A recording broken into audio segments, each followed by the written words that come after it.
예, 한 주를 또 말씀으로 시작하고 기도로 시작할 수 있음에 정말 감사합니다. 오늘 아침은 또 이렇게 예배를 드리고 또 기도를 하는데 나라를 위해 기도했죠. 또 선교지를 위해 기도했죠. 또 병원의 환우들을 위해 기도했죠. 이렇게 기도를 하는데 참 풍성하다는 생각이 들었습니다. 이곳에서 우리가 서울 강동구라고 하는 한 병원에서 예배를 드리지만 열방을 품고 기도하고 있다는 이 사실이 참 놀랍다는 생각이 들었어요. 네. 열방을 품고 기도하는 기도는 반드시 응답되고 하나님의 뜻이 이루어지는 줄로 믿습니다. 폭풍 같은 세상 속에 있지만 우리는 주님 안에 진정한 평안과 또 자유함을 누리게 됩니다. 오늘도 이 예배 안에서 승리하고 짧은 시간이지만 또 한 주가 시작되는데 말씀 안에 은혜 안에 승리하는 마음을 잘 잡고 승리하는 저와 여러분 되길 바랍니다. 3장 1절로 13절 말씀 정말 놀라운 말씀들이 많이 있습니다. 이게 다 풀어내기가 정말 부족할 정도로 시간이 짧은데요. 오늘은 딱 하나만 말씀을 나누려고 해요. 그래서 그리스도의 일꾼이라는 제목으로 우리 에베소서 8번째 강해를 하고자 합니다. 하나님께 받아들여지다, 용납되다, 자녀가 되어졌다라는 표현은 유독 성경에만 나오는 표현이에요. 네, 어떤 책에도 이런 표현이 나오지 않아요. 이런 표현은 항상 전치사처럼 따라붙는 단어가 있는데요. 바로 말미암아라는 단어입니다. 하나님의 자녀가 되다, 용납되다, 또 하나님께 받아들여지다라는 이 말들의 전치사 항상 따라붙는 것은 말미암아라는 단어죠. 1장 5절에 보니까 예수 그리스도로 말미암아 자기 아들들이 되게 하셨다 이렇게 돼 있어요. 또 1장 7절에도 그의 피로 말미암아 속리한 곧 죄사함을 받았다. 1장 11절에도 모든 일에 그의 뜻을 결정대로 일하시는 계획으로 말미암아 우리가 예정을 입었다. 또 오늘 이 본문 3장 6절에도 보면 복음으로 말미암아 그리스도 예수 안에서 함께 상속자 지체 약속에 참여하는 자가 되었다. 이렇게 표현하고 있죠. 그렇습니다. 십자가로 말미암아 우리는 하나님께 진정으로 받아들여지게 되었습니다. 이제 십자가를 믿는 모든 사람은 하나님의 자녀가 되어서 하나님께 나아가요. 예전에는 원수였고 죄인이었고 하나님과 관계할 수 없는 그러한 관계였는데 이제는 십자가로 말미암아 하나님의 자녀로 당당하게 나갈 수 있게 되어진 것이에요. 베드로전서 2장 24절 친히 나무에 달려 그 몸으로 우리의 죄를 담당하셨으니 이는 우리로 죄에 대하여는 죽고 의에 대하여 살게 하려 하심이라. 할렐루야. 예수님께서 채찍에 맞으심으로 죄는 가져가시고 우리는 예수를 믿음으로 의가 주어졌어요. 죄가 없어지고 의가 주어졌다. 이거 얼마나 놀라운 축복인지요. 이 복음이 믿어지는 것은 은혜로 인하여 믿음으로 말미암아 2장 8절에 나와 있죠. 은혜를 인하여 믿음으로 말미암아 구원을 받았으니 이것이 너에게 난 것이 아니요 하나님의 선물이다. 저와 여러분들은 이미 평생 받을 복 다 받았어요. 하나님의 은혜, 이 구원의 은혜를 우리는 날마다 생각할 때마다 감사해요. 이거는 마치 우물 것 같아서 이 하나님의 비밀인 복음의 은혜, 이걸 알면 알수록 우리 속에는 정말 한없는 기쁨과 충만함이 흘러 넘치게 됩니다. 그래서 복음을 그리스도의 풍성함, 그리스도의 충만함이라고 표현해요. 우리가 지난 시간에도 강의를 했지만 2장에 그런 표현이 있었죠. 1장 23절에 교회는 그의 몸이니 만물을 충만케 하신 자의 충만함이다. 어디에 어떤 책에 이러한 표현이 나옵니까? 충만, 풍성, 이 신비, 이러한 단어를 쓰고 있는 책은 없습니다. 오직 성경만이 그리스도 안에서의 충만함을 우리에게 알려주고 있는 것이에요. 오늘 이 복음으로 인해서 바울은 하나님의 일꾼이 되었다라고 표현하고 있어요.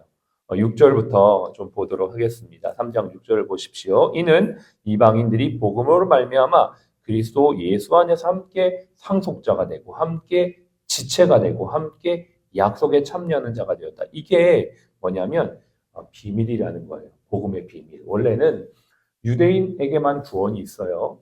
구약은 철저히 유대인 중심이고 하나님의 메시아는 유대인을 통해서 오기 때문에 이 유대인이 전적인 은혜를 입은 택함 받은 백성이에요. 이게 이제 유대적 관점인데 예수 그리스도가 이 땅에 오심으로 말미암아 이방인도 함께 지체 상속자가 되어진 이것이 비밀이라는 거예요. 비밀.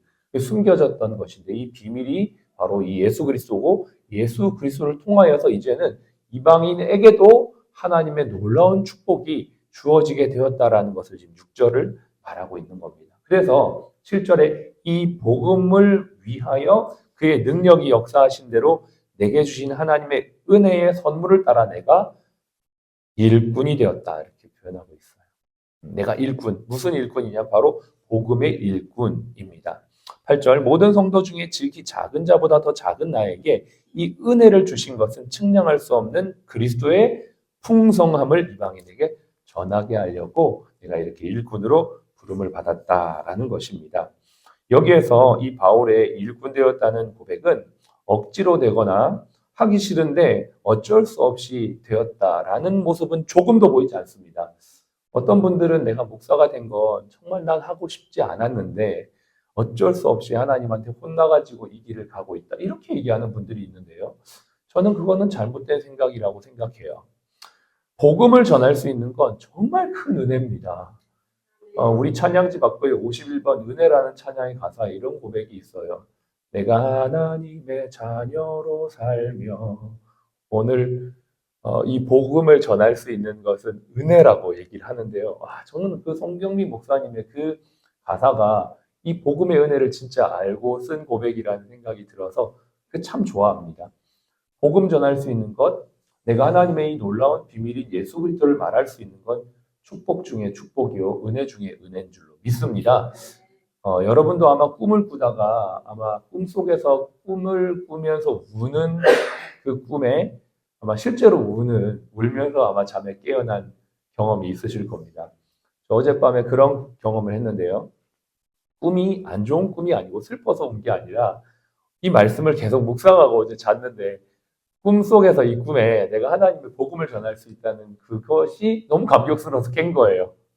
눈물을 흘리다가 깬 겁니다. 그래서 정말 옆에 이제 아내는 쿨쿨 자고 있는데 혼자 막 훌쩍훌쩍 울면서 일어났는데 너무 감사가 되더라고요. 새벽 4시였어요. 시계를 보니까 새벽 4시던데 참 너무 이 복음을 전할 수 있는 것이 은혜고 감격이다라는 생각을 했습니다. 여러분 어떠세요?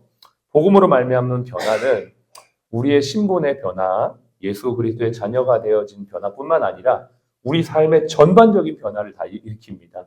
그래서 어떤 변화가 첫 번째 일어나면 무엇을 하든지 그리스도가 기준이 돼요.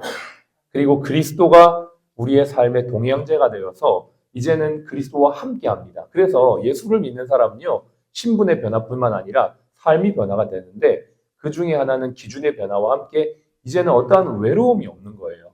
왜냐하면 예수님이 나와 함께한다는 이 확신. 그래서 우리가 받을 수 있는 정말 큰 축복은 임마누엘의 축복 아니겠습니까? 그렇기 때문에 요셉처럼 다니엘처럼 바울처럼 무엇을 하든지 주님과 함께 주와 같이 하는 거예요. 그러니 당연히 우리 삶이 변할 수밖에 없죠. 정직하게, 진리로, 성실하게, 진실하게, 최선으로 살아가는 것이에요. 예수님 믿는 사람들은 누가 시켜서 하는 게 아니에요. 우리 안에 자원하는 동기가 예수로 말미암아 복음으로 말미암아 주어졌기 때문에 그분이 우리의 기준이 되는 것입니다. 그게 우리의 삶의 변화가 되는 거예요. 여러분 이렇게 사는 것이 진짜 기쁘고 행복한 삶이에요. 그리고 그렇게 살아가는 사람들에게 사람들은 물어보게 되죠. 왜 그렇게 사는지, 어떻게 그렇게 살 수 있는지. 아까 우리 원장님께서도 그런 얘기를 했잖아요. 주변의 사람들이 어떻게 그렇게 살 수 있냐라고 질문을 하는 게 당연한 모습이 돼야만 하는 거예요. 만약에 우리가 그 질문을 못 받는다면 누군가에게 어떻게 당신은 그렇게 살 수 있습니까? 라고 질문을 못 받는다면 우리는 우리의 삶을 한번 돌아봐야만 합니다. 그래서 죄를 이기게 하시고 이제는 다른 사람의 유익을 구하며 원수까지도 축복할 수 있게 하는 삶, 이게 바로 그리스도인의 삶인 줄로 믿습니다. 이방인을 위한 복음의 일꾼이 되었다라는 이 바울의 감사의 고백처럼 저와 여러분 안에도 이러한 감사의 고백이 있나요? 오늘도 내가 예수 믿은 것이 정말 감사하다. 이 비밀을 말할 수 있는 이 놀라운 이 삶이 너무나 축복이다라는 이 사실 때문에 여러분 가슴이 뛰나요? 어젯밤 제가 그렇게 꿈에서 꿈을 꿨던 것처럼 여러분도 주님의 꿈 안에서 감사의 고백으로 오늘 이 하루를 또 한 주를 살아가시기를 정말 축복합니다. 그리고 여러분의 삶을 통하여서 사람들이 물어봤으면 좋겠어요. 어떻게 당신은 이렇게 즐겁게 기쁘게 힘든데도 불구하고 살아갈 수가 있습니까? 라는 질문을 받을 때 여러분들이 예수 그리스도의 일꾼이 되어서 복음을 삶으로 전할 수 있는 복된 여러분들의 삶이 되시기를 축복합니다. 그리고 여러분, 우리는 이걸 기억해야 돼요. 하나님 안에서 우리가 각자 예수를 믿지만 공동체 안에서 하나님 나라에 함께 일하는 퍼즐로 있다는 사실입니다. 우리는 절대 떨어져 있는 개체가 아니라 하나님 나라에 함께 퍼즐로 이루어져 가고 있습니다. 그래서 내가 이 퍼즐을 잘 감당해야지 하나님 나라가 이루어지는 거예요. 오늘 일터에서도 하나님의 일꾼으로 내가 이 일을 하지만 바울은 고백해요. 나는 이방인을 커넥션하는 사람이다. 난 자기 한 사람의 일이 아니라 하나님과 이방인을 연결하는 사람이다 라는 고백을 하듯이 우리도 우리 한 사람의 일이 아니라 우리의 일이 결국 서로와의 연합이 되어 있고 더 나아가 이 강동구와 연합이 되어 있고 더 나아가 하나님 나라에 연합이 되어 있다는 사실을 기억하면서 오늘도 우리의 이 자리에서의 삶이 그러한 어떤 중요한 어떤 역할 하고 있다는 사실들을 기억하면서 하나님 나라에 기여할 수 있는 제자의 삶을 살아가는 저와 여러분의 한 주가 되시기를 주의 이름 축복합니다. 기도하겠습니다. 주님 감사드립니다. 복음 안에서 새롭게 거듭난 우리들은 이제 과거 이방인의 모습을 버리고 무엇을 하든지 그리스도가 기준이 되며 그리스도와 함께 살아가는 제자의 삶을 살고 있음을 고백합니다. 오늘도 우리의 삶에 감사와 기쁨이 넘치게 하시고 이 삶에 사람들이 질문하며 어떻게 그렇게 살 수 있는가 물어볼 때 예수님에 대한 소식을 담대하게 전하는 저희의 한 주가 되기를 원합니다. 특별히 저희는 일터에서 일로서 삶으로 예수님을 전합니다. 우리 모두의 삶이 일이 연결되어 있다는 것을 기억하며 하나님 나라를 세워가는 이 한 주의 삶이 되도록 우리 사랑플러스 병원을 축복하여 주시옵소서.